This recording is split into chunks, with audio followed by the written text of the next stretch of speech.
ज्यादा पापी कौन। भोगवती नाम की एक नगरी थी। उसमें राजा रूपसेन राज करता था। उसके पास चिंतामणि नाम का एक तोता था। एक दिन राजा ने उससे पूछा, हमारी शादी किसके साथ होगी। तोते ने कहा, मगध देश के राजा की बेटी चंद्रावती के साथ होगी। राजा ने ज्योतिषी को बुलाकर पूछा तो उसने भी यही कहा। उधर मगध देश की राजकन्या के पास एक मैना थी। उसका नाम था मदन मंजरी। एक दिन राजकन्या ने उससे पूछा कि मेरा विवाह किसके साथ होगा, तो उसने कह दिया कि भोगवती नगर के राजा रूपसेन के साथ। इसके बाद दोनों को विवाह हो गया।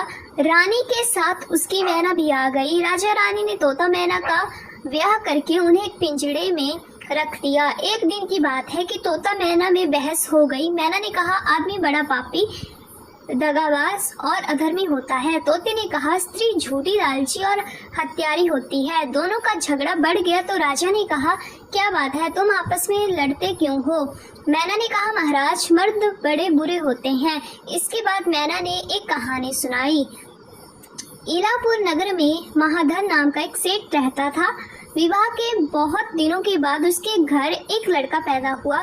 सेठ ने उसका बड़ी अच्छी तरह से लालन पालन किया, पर लड़का बड़ा होकर जुआ खेलने लगा। इस बीच सेठ मर गया। लड़के ने अपना सारा धन जुए में खो दिया। जब पास में कुछ न बचा तो वह नगर छोड़कर चंद्रपुरी नामक नगरी में जा पहुंचा। उसके पास जाकर उसने अपने पिता का परिचय दिया और कहा कि मैं जहाज लेकर सौदागरी करने गया था, माल बेचा, धन कमाया, लेकिन लौटते समय समुद्र में ऐसा तूफान आया कि जहाज डूब गया और मैं जैसे तैसे बचकर यहाँ आ गया। उस सेठ के एक लड़की थी, रत्नावती। सेठ को बड़ी खुशी हुई कि घर बैठे इतना अच्छा लड़का मिल गया।